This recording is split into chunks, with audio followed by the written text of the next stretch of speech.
እንግዲህ ዛሬም አበይት መረጃ አለ። ትናንትናና ከትናንት በስቲያ የሚሆነው አሉ። እንደው ሆሳና ማለት ሀዲያ አካባቢ ማለት ነው። የነ ዶክተር በየነ ጴጥሮስ አካባቢ የነ ኮሎኔል በዛብህ ጴጥሮስ አካባቢ ነው። በዚህ ቦታ ላይ ጠቅላይ ሚኒስትሩ የተናገሩት ንግግር በማስቀደም ውይይታችን ብንጀምር ደስ ይለኛል።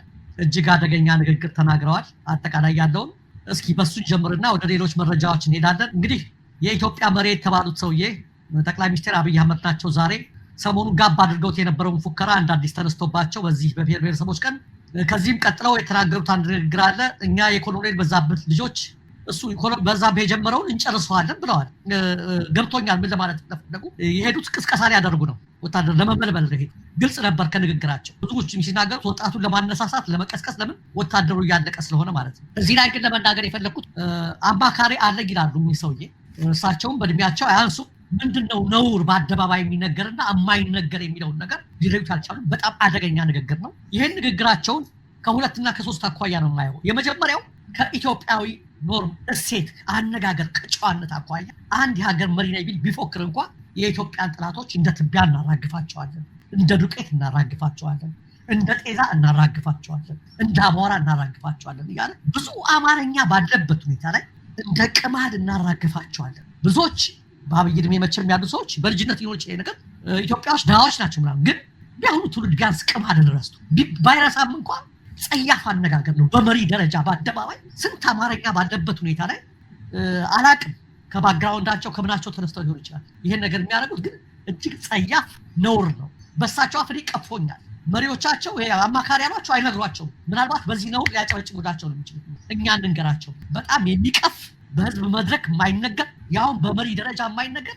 ጸያፍ ቃል ነው የተጠቀመው። ጸያፍ የብልግና ነውር ቃል የሚቀፍ ነው በሳቸው ሲነግሳ ነው። ሁለተኛው ይሄ ንግግር አደገኛ ነው የምልሽ ሂትለር አይሁዶችን ሊጨፈጨፍ ሲል እነዚህን እንጉዳዮች ነው ያለው። እንጉዳይ መጨፍጨፍ ስያሜ ስትሰጪ ለምታስጨፈጭፊው ሰው ቀላል ነገር ነው የሚሆንለት። ከአሁን በፊት ይሄን ነገር ብለዋል። ሩዋንዳ ቱትሲዎቹ ሊቆሰቁ ሲሉ ምንድን ነበር ያሏቸው? ኮክሮች ነው ያሏቸው። በረሮችን እናጥፋሉ። ለሚቀጥለው ጭፍጨፋ ቀላል ሆነላቸው። አንድ ቱትሲ ሁቱን በገደለ ቁጥር ምንድነው የሚሰማው? በረሮ እንደገደለ ነው የሚሰማው። የዲክታተሮች፣ የጨካኞች፣ የዘረኞች ንግግር ነው እንዲህ አይነት ንግግር። በሰሜኑ ጦርነት ጊዜ አብይ ህወሓትን ጅብ ማለታቸው የቀን ጅብ አንረሳው። ጸያፍ ነገሮች ያደርጋሉ። ከዛ ሲደረግ ጅብን እንደገደለ እንዲሰማው ሰው ማለት ነው። እጅግ አደገኛ ነው። ሊያርማቸው አልቻለም። ከሄዱበት የስህተት መንገድ ሊማሩ አይችሉም። ደም የጠማቸው አምባገነኖች በጣም ጨካኞች ናቸው። ያስቡ። ያ ሁሉ ጉድ ክስ እያለባቸው፣ ያ ሁሉ ነገር እየተባለባቸው እጅግ በሚያስደነግጥ ሁኔታ አሁን ደግሞ ያሉበት እንደ ቅማል እናራግፋቸው። ለምንድን ነው የሚቀሰቅሱት? ወጣት የሚያዘምቱት ወጣት ማን ልጋ ነው የምትዋጋው ሊሉት ነው? ማንን ግደል ሊሉት ነው? ህዝቡ ነው ቅማል ግደል ሊሉት። ከዚህ አኳያ አደገኛ ተመዝግቦ የሚቀመጥ አደገኛ ነው። እኚህ ሰውዬ አማካሪ የላቸውም እንዳንል አላማቸው ነው። በጣም አደገኛ ናቸው። ዲክታተሮች፣ አምባገነኖች፣ የሰው ደም የጠማቸው ሰዎች ሲናገሩ አይሳስቡ። አማካሪዎቻቸው ቅዳሜና እሑድ ያልሹመት ስናነሳ የተናገሩትን ተመልክተናል።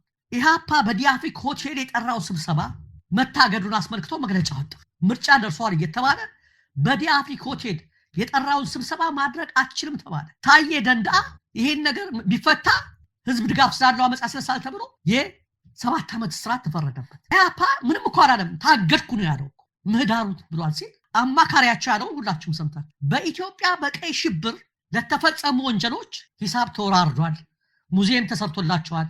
አጥፊዎቹ እስር ቤት ገብተዋል። በነጭ ሽብር የተሳተፉት ግን አለ አያፓዎችን እኮ ነጭ ሽብር ማለት እንዴት ዝም ይባላሉ? መርዛቸው እስካሁን ድረስ አለና ኃይል ይባሉ ይገባል።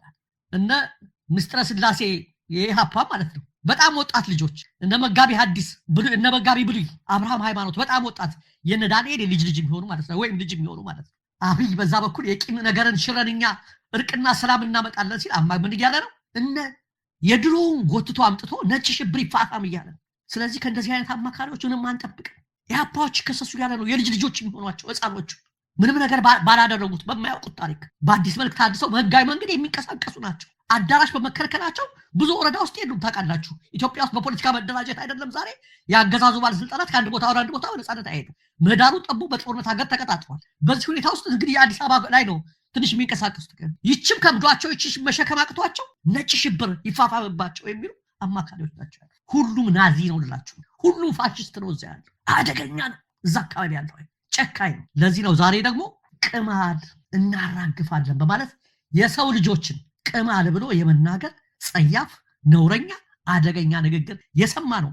ይሄ ብቻ አይደለም መቲ ለመቀስቀስ ነው ሲልሽ ምንድነው ከዛ ቀጥሎ ይላሉ ኮሎኔል በዛብህ የጀመረውን እንጨርሰዋለን የሚል ነገር አየሁ። እንግዲህ ኮሎኔል በዛብህ ሁላችንም እናውቃቸዋለን። መጀመሪያ በባድመ ጦርነት ጊዜ ነበረ የኤርትራ አየር ኃይል አብራሪ ናቸው። የበየነ ጴጥሮስ ወንድም ማለት ናቸው። በዛብህ ጴጥሮስ ሄደው በመጀመሪያው ያው እዛ በኤርትራ ተይዘው ነበረ የአየር ጥቃት ሲፈጽሙ ለተወሰነ ጊዜ ታስረው በኤርትራ መንግስት በነበረው እንትን ልውውጥ ለቋቸው ነበረ። ለሁለተኛ ጊዜ በነበረው ጥቃት ሊፈጽሙ ሲሉ እዛው ያሉ ናቸው። ምንድን ማለታቸው ነው? አብይን ሲሉ ወደዛ ስለሆነ ጥቃት የፈጸሙት እየቀሰቀስኩ ነው። ኮሎኔል በየነ በዛ በሰሜን አካባቢ ስለሆነ እኛ ይሄ ሐሰብ ምናምን እያሉ የሚሉት ነገር ኤርትራና ታሪካዊ ጠላታችን ምናምን የሚለው ነገር የተናገሩ አይደለም። አይዟችሁ ኮሎኔል በየነ የጀመረውን እንጨርሰዋለን ሲሉ በዛ ስሜት ማነሳሳታቸውና ወደ ሰሜን እንዘምታለን እያሉ ነው አይደል? ምንም ቀላል ነው ጥያቄ የሚናገሩት ነገር። በህዋትና በብልጽግና መካከል ያለው ነገር ተካሮ ሊፈነዳ ጫፍ ላይ ደርሷል። ሊፈነዳ ጫፍ ላይ በደረሰበት ሁኔታ በብልጽግናና መት መካከል ምን አይነት ውሳኔ ያስተላለፉ እና አብይ ኢፈርት ልናገደው ነው አሉ። የህዋትን ካምፓኒ ኢፈርት ከታገደ የሚከተለውን መዘዝ ራስህ ትቀበላታለህ፣ የኢትዮጵያ መንግስት ይቀበላታል፣ በሉ ሞክሯት ብለዋል እነሱ። አሁን ተጧጥፎ ያመሻከሩ እንትን ብሎ ኃይለኛ ነገር ላይ ደርሷል። በቃ ሊፈነዳ ደርሷል ጫፍ ላይ። ስለዚህ አብይ ምን እያደረጉ ነው? በውጊያ እያለቀልባቸው ነው ሰራዊቱ። በተለያየ በኩል እየተማረከባቸው ናቸው። ሰሞኑን ብቻ የሰላም ሽግግር ምናምን እያሉ ባሉበት ሰዓት ላይ ብዙ ተማርኮባቸዋል። ስለዚህ በግዳጅ ደግሞ አፈሳው ቀጥሏል። አሁን በኦሮሚያ ክልል በበርካታ አካባቢ፣ በሰሜን ወሎ በወልዲያ ከተማና በበዛ አካባቢ ወጣቶችን አፍሰው እያስገቡ ነው፣ የቆሎ ተማሪዎችን ሳይቀር አብነት። ስለዚህ አብይ ዛሬ ምን እያደረጉ ነው? አሁን አዲስ የሚማገድ ወጣት በብሔር ብሔረሰቦች ቀን እየሰበሰቡ ነው ያለው። ሊቀስቅሱ ምን ይችላል? የተናገሩት ንግግር ግን የሚያስጠይቅ ነው። በጄኖሳይድ ጭምር የሚያስጠይቅ ነው። ጄኖሳይድ የሚፈጸመው ዝም ብለህ ስታንዳርድ ድረሽ አይደለም። መጀመሪያ ሂደቶች አሉት። ትፈርጃለሽ። የትም ቦታ ላይ ሂትለር እንጉዳይ ብሎ ነው የፈረጀው ሊፈጽም ሲል በሚዲያ ላይ ነው ያደረገው። ቱትሲዎች ኮክሮች ወይም በረሮ ነው ያሉት እና አብይ ደግሞ እንደምትመን ቅማል እያሉ ነው እየፈረጁ ያሉት። ይሄ የጄኖሳይድ ሂደት ነው። መንገድ የሚረሳ አይደለም፣ ተመዝግቦ የሚቀመጥ ነው። እጅግ አደገኛና ነውረኛ ነው። ከዛ ደግሞ ሲያልፍ ቅድም እንዳልኩሽ በጣም እንደው የሚቀፍ ነገር እና በጣም የሚገርም ነው። አደገኛ ነው። በምን ደረጃ እንደተነሳ ትመለከታላችሁ። ቅማል እስከ ማለት እስከዚህ ደረጃ ላይ ነው የደረሱት። ሁለተኛው ሌላው እንድናይ የፈለኩት ሰሞኑን ማስረሻ ሰጤ እጇን ስም መላክ ያወጣዋል። መቼም ሰጠያው ደግሞ በጣም እኮ ይገርማል። ነው እንደው የሚገርመኝ ግን ባለፈው እንዳልኩ አንድ ቀን ሳላናግረው ምንም ትንሳይል ለምን ፋሲል የሆነ ነገር ይለኝ ስለነበረ ብዙ ጊዜ የሆነ የሚሰማው ነገር ስለነበረ እንትን ነበርና ሰጤ ከሰጠች በኋላ ኢንተርቪው ሰጠ። አሁንም ሰጠው ነበር ባይሰጥ ነበር የሚገርመኛል። መግለጫ ነገር ሰጠ። እኛ ብቻ ሳይሆን ይዤ ነው የምገባው እንትኖችን ሌሎችን አፋድንም እስክንድር ነጋም ትራንስፖርት አጥቶ ነው እንግዲህ እነሱ ብልጽግናዎች ናቸው። ኮሎኔል ፋንታሁን ሙሃባም እንደዚሁ እየመጣ ነው መንገድ ላይ ናቸው የሚል መቼም አይነጋ መስዋዕት ነው የሚባለው አይደል? ይሄንን ነገር ይሰጣል። ይሄና ብልጽግናዎች ይሄን ነገር ያደርጉታል። እኛ ደግሞ የምናውቀው አንድነታቸው ሊበሰር ብዙ እንትን ባንለው በጣም ወደ ጫፍ ይሄድና ጥሩ ነገሮች መራገፋቸውን ነው እየሰማን ያለነው። ከዛ ስንስቅ በዚህ ላይ ጊዜ አናጠፋም ብለው ነው የሳቁት እነ እስክንድር በዚህ ጉዳይ ላይ ስናናገራቸው ማለት ነው። በማስረሻ ኢንተርቪው ላይ ለምን በመንግስት መገናኛ ብዙሃን በእንትኖች 17 ሰው ይዞም ሄዱ ነው የተነገረው። ግን ውሸት ነው። 17 አይሞሉም። እኛም 17 ብለን ነበረ 10 እንኳን አይሞሉም ነው የተባለው 7 እና እኔ ራሱ በ10 እና 17 ውስጥ ክርክር መሰማቱ ምን እንዳስታወሰ ታውቂያለሽ?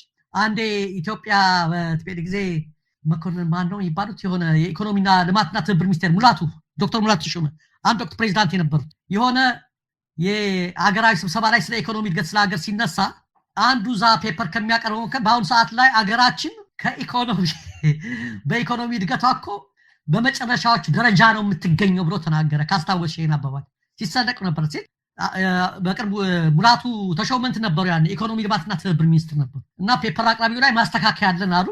ምንድነው ማስተካከያ ሲባል ከታች የምንበልጣቸው ሁለት ሀገር አለ ብለው በሳቂያ ሆኖ ነበር። ማረሚያው ኮሬክሽን እኮ ነው የሚገርመው።